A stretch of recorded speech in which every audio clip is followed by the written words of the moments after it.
What's going on, everybody? Welcome back to the Lean and Lionhearted podcast. I'm your host, AJ Quimson, IFBB Pro, and I'm here with my client actually this time, Sami. How's it going, man? How are you doing? Good, man. Yeah, it's good to be here. Thanks for having me. Yeah, definitely. So I thought it'd be a little nice, kind of a switch up just to talk to Sami and see how he's doing because he's made some great progress. And I just want to talk to you about that, man. So before we get into the results that you've gotten so far, what was it like for you before you kind of jumped in the program, we started working together? What was stopping you from getting the results that you're looking for? Yeah, so interestingly enough, I was a competitive bodybuilder years ago. So I did the Illinois State bodybuilding competition and I was in really good shape. And I like to think I knew what I was doing in the gym and with nutrition and everything. And then over time, I just kind of lost my passion for doing that. If I wanted a Big Mac, I was going to eat a Big Mac. And I just kind of stopped working out. I didn't want to be in the gym. I didn't necessarily want to meal prep all the time. And I looked like it. I looked like somebody that didn't work out anymore and didn't meal prep. And so for years, I just didn't really want to do it. And then May of 2022 is when my desire to work out came back. And I got back in the gym. I was 225 pounds of solid fat. 4 months later, I dropped 43 pounds. And so now we're in October of 22. And I'm like, okay, well, summer's over. I'm going to start hitting the weights and bulking for the next season. And I went from 181 to 198, but it was a lot of just fat and I didn't look the way I wanted to look. It wasn't a proper bulk. And so now it's kind of June of 2023. And I think I want to start cutting down, and my cut just isn't working. Like nothing I'm doing is working right. I'm not able to drop the weight. I'm trying to diet and it ends up being like a starvation diet, and nothing was working. And so I started looking for a coach, and that's when you and I connected. Yeah, that's funny. Uh, when you were competing as a bodybuilder, it's like a very common thing that I kind of see is people that compete in bodybuilding and they do it, the old school bro way, and then it puts this really bad taste in their mouth of like what dieting is, and then that's kind of what puts them off to never wanting to do it. Kind of, I'm assuming that's kind of what it was like for you. And and it was like that. And I did have an old school trainer. And so my trainer he won the best overall in the Mid Illinois bodybuilding competition. So he was really in really good shape, knew what he was doing, but he was old school. And so that's all I knew. I didn't know any new methods. I was very old school in my training, and that's just what I did.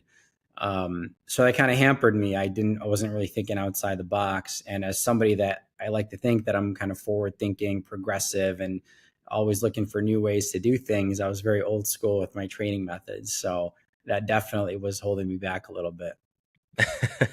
Yeah, it's funny. I have a couple people that used to bodybuild like way back in the day, and they're like, yeah, my diet right now, when I'm trying to diet, I'll just eat chicken breast and broccoli or asparagus and maybe do like a quarter cup of rice. I'm like, that sounds horrible. No wonder you can't stick to the diet. Right. Yeah. um, and so you were having a hard time because you're doing the whole starvation thing. I remember you were barely eating anything, and then like as we were talking that first time, it was already clicking in my head. I was like, this guy needs to eat more, and I knew that you'd be a little bit resistant to it at first. But what was your diet like before we started? Since you said you were doing starvation stuff. Yeah. So it was, so when I dropped the 43 pounds, it was basically twice a day. I would have 7 ounces of ground turkey with either some broccoli or asparagus or spinach or something like that.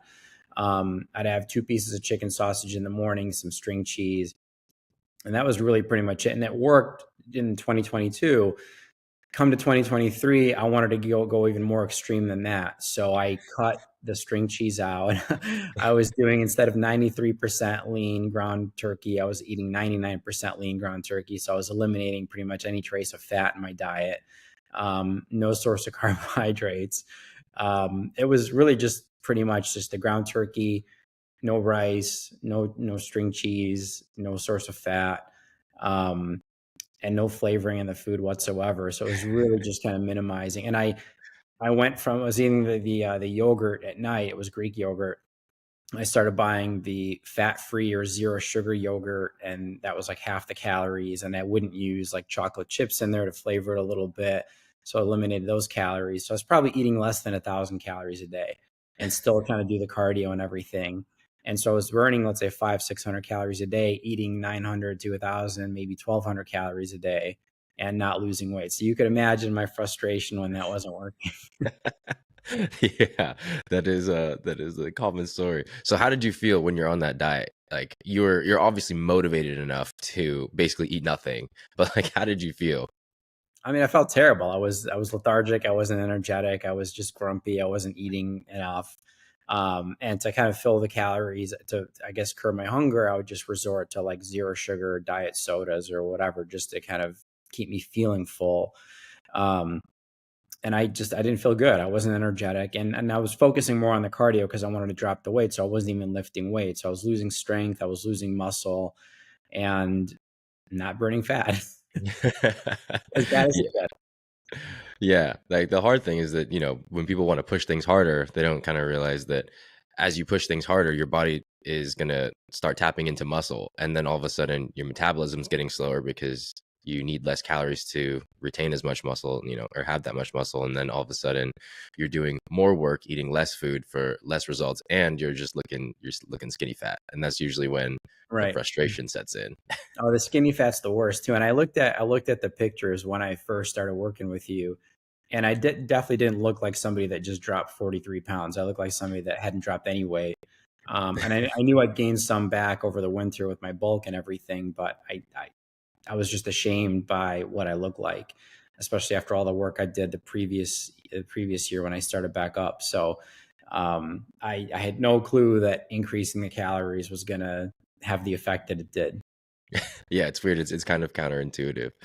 Um, did you feel like, being that grumpy and that tired all the time, did it affect like your day-to-day life and, your relationships or maybe stuff at work? I mean, it did. I was more irritable. I can't imagine that I was a joy to be around. So increasing the food has definitely had a good effect on the people around me and my work and my focus on things. So I would not never recommend like a starvation diet. If there's ways around kind of cutting calories to the bare minimum, keep the food intake up because it affecting daily life. When you're just trying to lose some weight is not the right way to go. Yeah, like the whole impatience thing kind of bites you in the ass because you kind of have to think like, what do you want to be lean for? And then, it's like to be in shape, to be healthy, to have good, be able to do stuff and feel confident while you're out. But if you're dieting and then you're miserable and you're stuck in the house all day because you can't do anything or nobody wants to be around you, it's like what, how What's how cool is a six pack if you're alone? right? Right. What's the point of all that? Yeah.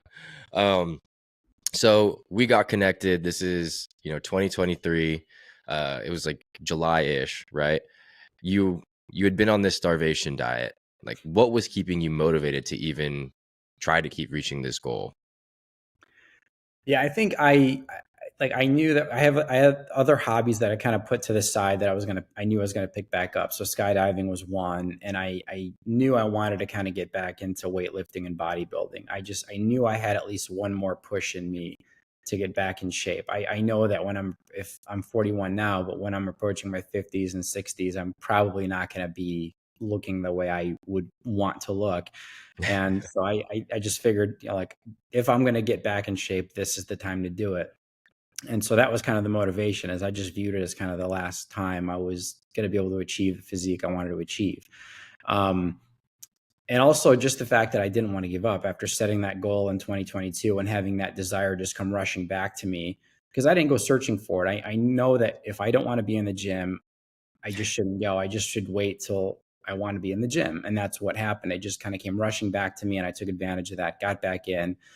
And so knowing that I didn't hit my goal in 2022 made me want to achieve it in 2023 even more. Okay.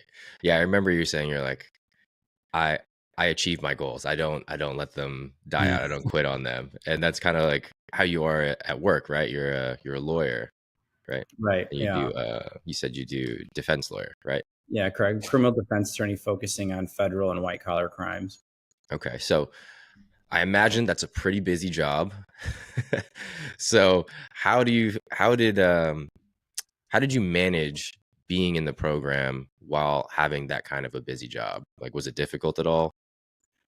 You know, interestingly enough, it wasn't. And I say it because with the meal prepping, the meals are all ready to go. So when I wasn't meal prepping, it was actually more time because I had to think about, well, where am I going to eat? Like if I'm at the office and I want to go grab lunch, I have to step out of the office, find a place to go eat, whether it's a sandwich shop or whatever.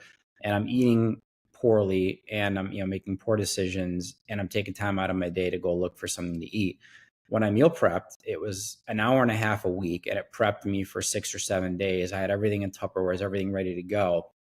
So if I was leaving the house for a full day, I would just grab my stack, put it in a lunchbox, and take it with me. So I never had any excuse. I always had my stuff ready. So if anything, it saved me time. So anyone that's thinking meal prepping is going to eat up a lot of time, it's actually the opposite. It's going to save you a lot of time. It's going to save you a lot of money, save you a lot of thinking about where you're going to eat, when you're going to eat. It's all ready to go. That's awesome. So it you had more food and it was saving you a bunch of time. So you're doing just way better. Exactly. Um, yeah, it's funny because most people don't. You ever really think about how much time it takes you to figure out what you're going to eat and then going there and then you got to order the food and then they got to make it for you. It's a lot of time spent just picking a meal. Exactly. And you don't even know what you're getting. And so even when I was in the program, if I ever had to go out to eat for like a business lunch or dinner or something, I would always kind of pull the server aside and say, like, I'm on this program. I just literally need, 7, 8 ounce piece of chicken and a certain amount of white rice. Can you do that? And imagine doing that regularly where you're always trying to figure out what's in your food. You're never going to accomplish your goal. So the meal prepping was just crucial for me.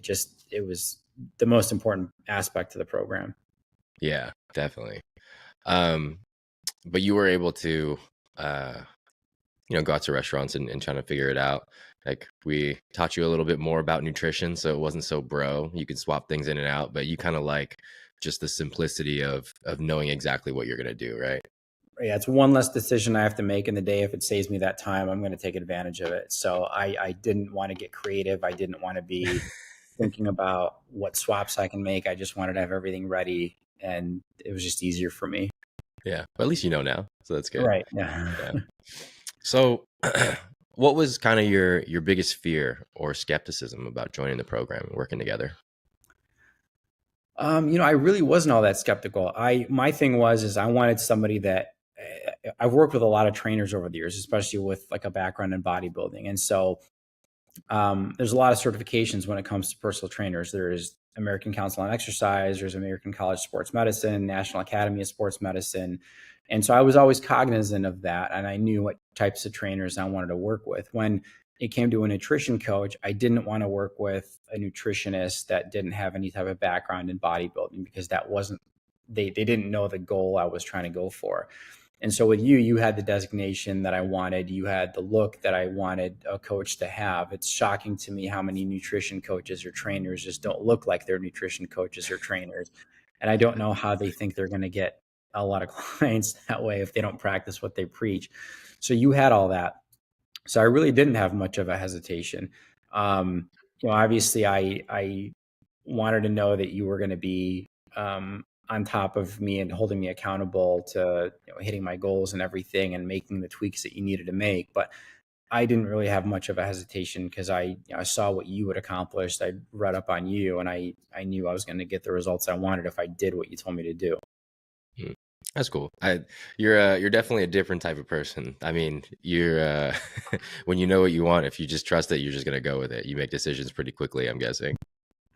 I like to think I do. Yeah, I don't like to spend a ton of time making a decision. If I put some thought into it, but once I make a decision, I just go with it. Yeah, there's like this quote that one of my old business coaches said. He's like, "Success loves speed," or I forgot who said that, but I was like, that makes sense because they were like, the amount of time that you spend trying to make a decision, I've already been doing work and going towards the goal. I was like, oh, I all like right, that. Yeah. yeah, yeah. So we've been working together. You just finished up your 6 months. Like, what results have you seen so far? Yeah. So when we started working together, I was 198 and now I'm 174. And there was a period where I was just kind of stagnant for maybe 8 weeks or something like that. And that was just kind of things that were going on with work and my personal life that kind of held me back a little bit. But in the last month, I dropped the additional 6 pounds to make it to the 50-pound loss marker since I started working out again. But working with you, it was 198 to 174. Abs are coming in, feeling good, energetic, looking forward to the gym. I really liked learning about the nutrition, enjoyed the meal prep aspect, enjoyed kind of adding food certain weeks when we were increasing the calories. So that was good. So I'm eating more and I'm weighing a lot less. And so we probably double the calories since I started working with you, and I lost 24 pounds by adding more calories in. Yeah, it's funny. Now that you brought up like your old diet, and it was probably close to like 1,000 calories, something like that. And and looking at your food now, I mean, you have, I think it was like 2,200 last time I checked, something like that. So quite a lot more food, and I think I just upped it to 175 grams of carbs. So I'm sure that tastes amazing compared to nothing but ground turkey and broccoli. Yeah, I know the rice is definitely it's something I look forward to, and it definitely gives me the energy that I need when I'm hitting the weights now. Yeah. So how do you feel in the gym now? Like, when you got back into lifting, you hadn't been lifting in a while. You were also not really eating that much. How does the gym feel now? The gym feels great. I mean, I look forward to the weight lifts, and there's some days aren't my favorite. So like leg days aren't necessarily my favorite workout, but I've looked forward to them, in the last 5 to 6 months, just because I'm able to do a lot more weight than when I was on that starvation diet, basically. So I have the energy. I'm lifting the weights I want to lift. I'm increasing the weight week to week, or at least I try to. And over the months, the weights have gone up, and with where I started before you and I started working together, I didn't think I'd be able to lift the weights that I'm lifting now. And it feels really good because I like to think I would give my, 25-year-old self a run for my money if we were to weightlift against each other. So I'm really kind of happy with where I am, and I'm looking forward to the next 6 months. Yeah, yeah. So what is your goal now? Now that we finished the first 6 months, you've lost quite a bit of weight, and you definitely put on some muscle since you hadn't really been lifting or eating enough. Like, where do you want to go from here? Yeah. So the goal is just to by summer to kind of have the physique that I want, and then depending on what I look like by summertime, I'll gauge when I want to do a show. If it's going to be a year out, 2 years out, I think with my legs, I need a lot more work to be able to compete and have a chance at winning a competition. So I'm probably thinking not 2 years from this summer that I'd be able to step on stage and compete. So that's the long-term goal, is competing again. But the goal for the next 6 months is just to kind of get me to have that summer physique that I haven't had in over a decade. So, and I think I'll get there, given the fact that we started working together at middle to the end of last summer, and I looked pretty good by Labor Day. Now that we've been working together for a while, and it's only January, and I'm at the lowest weight I haven't been in like 13 years. I think I'm definitely going to look the way I want to look by summertime. Yeah. So you're basically not going to wear a shirt this summer. Do you have any big plans? Like, you going to tropical vacation or hitting the lakes or something like that? No plans quite yet. We obviously just had our second baby, so we were parents to a newborn. So we have a toddler and a newborn. So I think we're just gonna kind of see where the next few months takes us, and see how we are as a family and what we can pack onto the schedule. Thankfully, my wife is a school teacher, so she's off for the summer, so it gives us a little bit more flexibility of what we can do. Um, but yeah, no major plans at this point. Just kind of holding down the fort, and getting used to having two children. Yeah, that's going to be interesting. So you have one kid, your wife was pregnant this whole time, and you have your work, obviously, which is very time consuming, and you're still able to get to the gym, meal prep, do all that stuff, and lose all the weight. That's pretty awesome. Yeah, it was definitely a lot of planning around that, and a lot of things that I gave up to make time for the stuff I wanted to do that was important to me. So TV time, watching sports, things that I used to love to do are just not things I do anymore. And I'm happy to make the sacrifice of not watching it, sports, to be able to spend more time with my family or have more time to go to the gym. So definitely had to cut out some of that, but it's been worthwhile. And yeah, That's there's awesome. definitely time to do it. One of my buddies in Boston, he's a lawyer, and I think he's got 3 kids, and he wakes up at 3:45 in the morning to get his workout in. He says he wants to Dang. work out every day, and that the only way he could do it is if he works out at 3:45. So when I heard that, I thought, I have no excuse. Like if he's waking up at 3:45 and he's got 3 kids and he's running marathons and doing all these races, I have no excuse not to do this. Yeah, that's pretty cool. Like, I forgot who I was talking to, but they were like a friend. I think it was a client actually, but they were just saying that the way they do everything time wise is they wake up before their family wakes up. They do what they got to do, or then they spend the day with their family and do what they're supposed to do, and then after that is when they do things for themselves. After they've already taken care of all the family time. Right. Uh, so that's pretty cool. Well, it's good that you've been able to squeeze it in. I'm sure you're much more busy than you were when you're 25 and competing. Yeah, no, and that's going to be the challenge I know for this time around. But I'll make the time. I'm willing to do it. So I'm looking forward to navigating that. More challenges. So, what's one big win that you're super proud of accomplishing since joining? I think just keeping the motivation up for as long as I've had it, and that was my big fear for this past winter was approaching November, December, January when it gets cold here in Chicago. There's less motivation to go out. People are just lethargic. They just don't want to leave the house, and it's like you're surrounded by holiday desserts and cookies and hot chocolate and everything, and it's very easy to lose the motivation and just kind of cheat with your meals every once in a while or a lot. And I didn't do that. I avoided all of that. I didn't make any excuse. So I think the biggest thing is people always have an excuse, right? It's always someone's birthday. It's always a holiday. It's always some reason to go off your diet and eat poorly. And when you add up all those holidays and all those birthdays and all those excuses, it adds up to quite a bit, and it takes you off your diet quite a bit. And I just avoided all that. So that's one thing I'm proud of is just staying on course, not losing sight of the goal, um, continuing to be motivated. And now it's kind of a fresh, clean slate 2024. Days are getting longer, spring's around the corner, summer's going to be after that. And I still got the motivation and not only have I not gained weight, but I've also lost more weight. So now I'm really motivated. Yeah, you made some pretty great progress while everyone else in the world was in a holiday slump, and you had a baby during that time. It's I mean, we've talked about it before, but most people they either enjoy too many holidays, like everything is this super important thing. Oh, my friends asked me to go have a beer this week, and I should go have that. It's like, is it really that important? It's not. Right. And then you have the days where it's obviously Christmas happens once a year, but you just had a baby, so I told you to have a free meal, and you just ordered a little bit of takeout, but it was still kind of healthy-ish takeout. You ordered, I think, Mediterranean food, but Right. you're Yeah. still able to enjoy it. Yeah, no, it was good. And when you're eating like that and you're rewarding yourself, it actually feels really good versus when you're, once a week there's some excuse for you to go off your diet, then it's not quite so rewarding. And I remember there was a networking event, like it was at someone's house, and she had ordered a taco truck, and I took my lunchbox with me. It was maybe 50 people there, and we were outside. And I went and I enjoyed myself, but I just took my meals with me. I took my Tupperware. I used their microwave to heat up my meals. I had my my water, my sugar-free sodas, and I stuck with the plan. So I didn't go off plan just because I was at like this festive event and everyone else is eating from a taco truck and chips and everything. So it can be done. Yeah. How do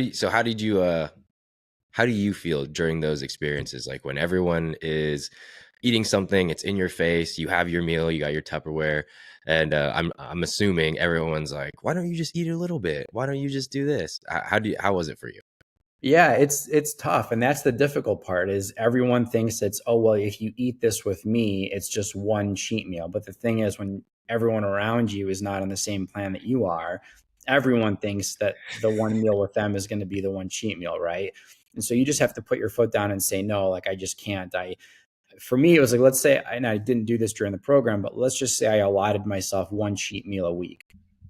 If somebody else takes me out to dinner or wants me to have a piece of pie that they baked, they're essentially taking away the cheat meal that I've allotted for myself, which is the meal that I want to cheat with. Like, I don't want to cheat with the pie that you made. I want to cheat with the meal that I'm planning to eat at the end of the week, right? So you're essentially robbing me of that experience. And so it is frustrating. And some people understand it and they say, well, I'm not going to pressure you. And some people say, well, that, I don't understand why, it's such a big deal. But they don't have to understand. It's a goal that I set for myself. It's important to me. And I like that I have the motivation. And, I'm one of these people that if I get a taste of something, if I have a French fry, I'm not stopping at one French fry. I'm going to eat the whole thing. That's funny. You sound just like me. Like I'm more of an all or nothing person. Like one of my favorite things is ice cream, and I can't have just a little bit of ice cream. Whatever the little serving size is, like on the pint, it says eat like 68 grams. I'm not eating 68 grams. I'm eating the whole pint. Right. It's just not satisfying for me to eat a little bit. It doesn't do anything for me either. I got to have the whole thing. And so that's why, when people are eating like some chips or something and it says 130 calories per whatever grams, like no one's eating that per gram thing that's on the nutrition label. They're eating Yeah. 5 times that, 4 times that, whatever it is. And so it's not 130 calories. It's, 520 or whatever it is. Yeah, chips is one of the deadly killers. Like it's not filling. It tastes great, but it's super high in calories.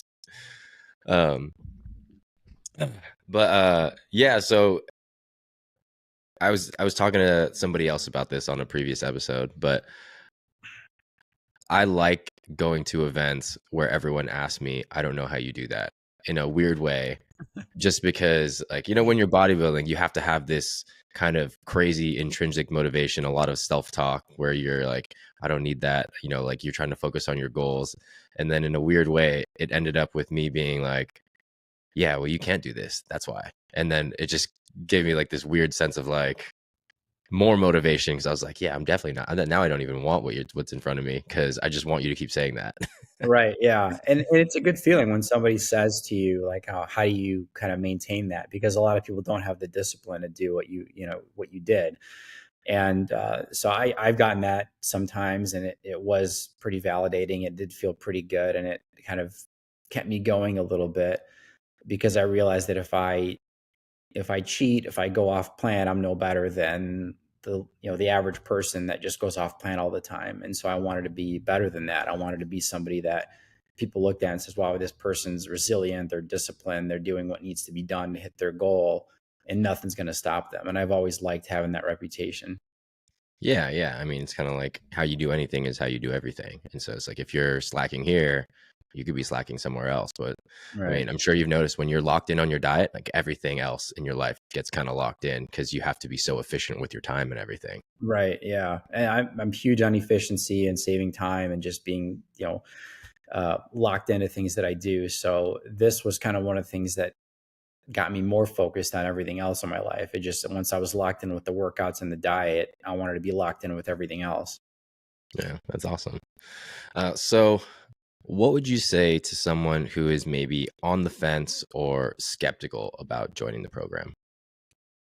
I tell them not to be stupid. I mean, you're investing in your health, right? I mean, there's no better thing to invest in. I remember when I was shopping for a mattress, and I was talking to a friend of mine about what mattress they use, and they had the top of the line Sleep Number, super expensive, and I thought, well, I might just go with this one.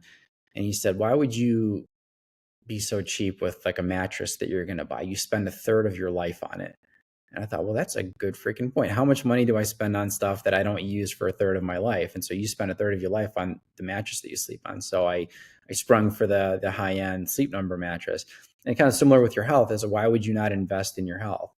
Um, and people have coaches for a variety of things. Why would you not have a coach to guide you through the nutrition plan? I mean, professional athletes have coaches. I'm a lawyer, I have a business coach. So people in high level, I mean, executives have executive coaches, and they have people consulting with them to kind of guide them through things that they're ill equipped to deal with. So as somebody that's on the fence of the program, why would they not hire someone that knows what they're doing, that can get them the goals that they want and invest in their health? It just seems like a foolish decision not to do that. Yeah, it's funny because people kind of think of it as like a cost, but what is the opportunity cost of you not taking care of your health. Like, obviously, if you're looking at hiring a coach, there's something about your health or your body that you're unhappy with, and you probably don't know how to get to the goal, or the way that you do know is so horrible, like eating 99% ground turkey and broccoli. That's why you don't do it. Yeah, no, and it's nothing feels as good as, I mean, feeling good is just the absolute top notch feeling for me. Is like when I'm feeling healthy and I'm looking good, it just feels amazing, and nothing beats that. And so the confidence that I have and how I'm excited to go to the gym, how much more energetic I am, it just improved so many other aspects of my life. So why would you not, why would that not be something that, someone would want to invest in, right? It's crazy to me. So Well, that's awesome, man. I appreciate you coming on today and yeah, it was sharing your great to be story. here. For sure. Anytime. Cool. Well, if you guys well, actually, I don't even know what I'm gonna end it with, but we'll leave it at that.